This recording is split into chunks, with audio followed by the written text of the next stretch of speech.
Welcome, cross trainers. Lifting, squatting, repping this passage, it's tough.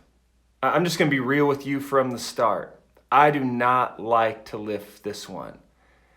And maybe it's because I'm a dad, but it has to do with God asking Abraham to lift up a knife above his son on an altar and kill him. Like, to me, that's like, what? What are you even thinking about, God? What are you doing? And Abraham, why are you doing it? Any of you relate to that? Like that's hard for me to read this and understand. But as I was repping it 3 times, I saw this in myself, and I'm just being vulnerable. Brad, when you read this, you are failing to remember the God you know. You are failing to remember the God you know. You see, Abraham knew God. And he knew that God promised him a son. And through that son, Abraham would become the father of many nations. And so when God asked Abraham to take his son, place him on an altar of wood, this is what I think Abraham's doing. He's not just putting him on wood.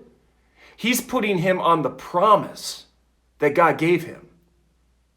He's saying, God, I put my son, I put him on that promise. And I can do this. I can follow through on this because I know who you are. You are a God of integrity. You are a God who follows through with the words you speak. And so when he raised that knife and the angel came and told him not to, this is what I think's going on. Abraham knew God. And Hebrews helps us out here. The book of Hebrews, it tells us that even though Abraham was ready to kill his son, which again just boggles me, he knew that God would keep his promise. So he believed that God would raise his son from the dead. He believed the resurrection of the dead. So he knew that God would follow through. This is, I think, the point, because it goes on and says that God, he saw that Abraham was not going to withhold anything from him. Right? If there was anything he would withhold, it would be his son. He would protect his son. He would keep his son. And yet Abraham was willing to lay down even the gift of a child in trust of this God who would keep his promise. And I'm just wondering today, I've been wondering for myself, but I want you to wonder with me, what is that thing in your life that you are withholding from God? You as a disciple, you've said, I give my life to you, Jesus. But there's always this temptation to say, not this. I'm going to keep this on reserve. This is going to be mine. I know for me, again, being vulnerable, it would be my family, the people I love. But also, that may be true for you, but it could be other things. It could be time. Like, time is the most precious commodity we own. How many of us are withholding our time from God, and we got to lay it on the altar to sacrifice it?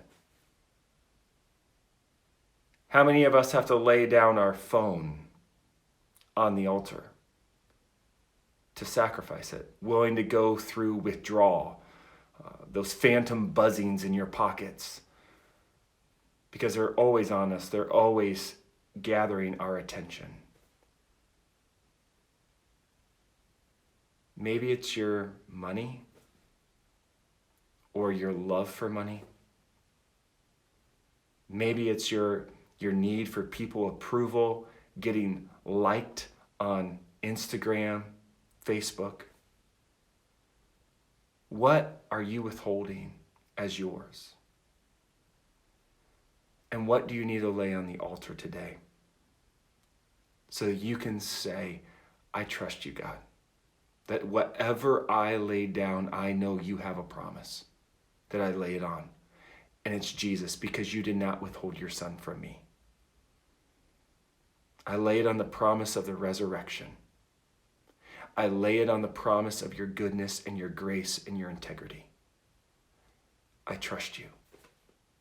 And I entrust this thing that I love to you, because I want to follow you fully and faithfully today. Blessings.